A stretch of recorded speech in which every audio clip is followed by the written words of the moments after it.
Welcome to Inside Image, presented by Seismic Soundoff. I'm your host, Andrew Geary. Image is the #1 global geoscience event hosted by the Society of Exploration Geophysicists and the American Association of Petroleum Geologists. In this special series, you'll get a behind-the-scenes look at the people, purpose, and progress driving the Image Conference. This is more than an event. It's a global meeting of minds in applied geophysics, geology, and beyond. Across pavilions, technical sessions, and networking spaces, attendees are tackling today's toughest earth science challenges, from energy transition to carbon management.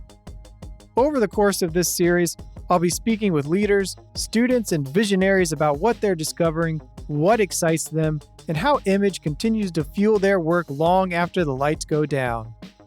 Consider this your front row seat to the ideas shaping the future of geoscience. Let's join the discussion. I'm Bill Langin. I'm currently the VP Exploration Portfolio and Technology at Hess, and I'll be moving to Talos Energy at the end of September to be Executive Vice President for Exploration and Development. Well, congratulations. Yeah. That sounds most excellent. I'm very excited. Image means to me is really reconnecting with colleagues. It's more than one word, but I find that when you bring together people that have worked with over my more than 2 decades in this business with a cup of coffee and some really interesting technical facts, you just get some phenomenal conversation. But it really more is the bonding than anything else that I enjoy. So what does sustainability mean to you personally, and how does that perspective of yours influence your leadership decisions, especially as you're moving to this new role? Right. For me, when you say sustainability, the first thing that comes to me is the global energy system and the need to have a consistent, affordable supply of energy for the future. And we need to be harnessing all of those different energy sources, no matter where they come from. So that can be continued exploration, development, and production of oil and gas. It can be finding the right minerals that are needed for all the different solar and battery projects that we have. And it can be continuing to push the envelope on things like hydrogen exploration and being able to find the right energy sources to supply the right energy to the right people at the right time. Because ultimately, the supply of high quality energy impacts people's quality of life, it impacts lifespan, and it ultimately impacts, the way people will inhabit the earth for centuries to come. So for me, I am happy to play a part of that system and have been privileged to do it for over 2 decades and look forward to, another decade at least of doing this as well. Yeah. What concrete steps is your company, and maybe putting your future hat on, your new company going to take to integrate sustainability into its operations, its long-term strategies, and its technologies? I think if you look at the operational efficiency of today's oil and gas environment, even compared to a decade ago, I think, the net carbon impact of more efficient productions, less steel being used, more focused developments. I think from a carbon footprint of view, we've made massive progress compared to just a decade ago on the relative energy intensity of finding, developing, and producing hydrocarbons. We all know that the deepwater Gulf of Mexico is the most carbon efficient basin on Earth and supplies the least carbon intensive molecules. And I think other areas are trying to do the same because they see that it's the responsible thing to do. So all companies, I think, are pushing as far as they can on getting much less intense on a carbon footprint on whatever they are developing. And you also see companies being more thoughtful in the types of hydrocarbons they are deciding to fund and undertake projects on. High CO2 developments in particular are just dwindling in number, right? So people are being really thoughtful about the types of projects they ultimately fund as well, which I think is the right thing. That makes sense. Looking ahead, where do you see the greatest opportunities or challenges for the geoscience industry to move towards this more sustainable future? It's really filling the talent funnel. I think in the mid-teens, when I think the energy transition was much more prominently being talked about publicly, the commitment to the Paris Climate Accord was in the news every single day. I think a lot of potentially aspiring geoscientists from, say, 5 to 10 years into their careers back through universities have kind of opted out of the hydrocarbon industry.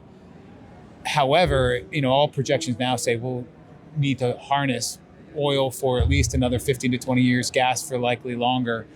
And we need the most talented scientists on earth scientists and engineers to be able to do that effectively. And we're just not attracting them into this business right now. So one of my biggest concerns, and something I work regularly on, is helping to really shore up the talent funnel, everything from supporting universities and their outreach programs back into high schools, and then working to get our message out there that we are a long-term part of the energy system, and we need to have the right people there to support that. We've heard a lot about students and K through 12 even of engaging that, but you mentioned these people that were 5 to 10 years in that left. What would you say to those individuals that could come back and reutilize those skills they learned into this industry and put their knowledge to use in this way? We need problem solvers, right? So just because you've taken a step in the middle part of your career away from the subsurface side doesn't mean that we wouldn't welcome you back with open arms and give you really exciting projects to work on, and see that. And I hope they would see that the types of problems that they would get to attack actually really continue to complement their professional development, and they see that as a win-win outcome. I mean, if you think about installing a major piece of infrastructure 200 plus miles offshore with significant wave heights and things from a civil perspective, what kind of engineer wouldn't want to be part of something like that, right? If you think about people that would ultimately work on producing these things to, ultimately extract, sell, and refine these into the products we all use, I think, to say that you're part of the natural supply chain for an iPhone, based on the petrochemicals that are derived from what we do, different way of framing how you contribute to today's economy. So I think in so many times people think about, if I'm part of the hydrocarbon business, I'm supplying the local gasoline station or petrol station or gas-fired power plant. But if you think about the continued use of petrochemicals throughout all of the different economies we use, sometimes I'm asked at a dinner party, what do? I say, I'm actually in the supply chain for iPhones. And people look at me, and then I'll talk about, I find oil and gas that is used in the manufacturing and development of all these technologies that you all love to pull out on a regular basis. So I think we need to do a better job of industry of talking about the results we have much more broadly. You can't make a ventilator in a hospital without a petrochemical. You can't make a needle to inject someone with a life-saving medicine without petrochemicals. Yeah. Reframe the conversation a bit. What final word would you like to leave? One of the things is take pride in what you do, right? I think in Houston, that's very easy. I've lived around the world. I've lived around the U.S. In other parts of the country, people are, less proud of being part of the supply chain I just described. And so be really proud of that, and don't shy away from the hard conversations that might come your way when you do so. Thank you for joining me here on Inside Image.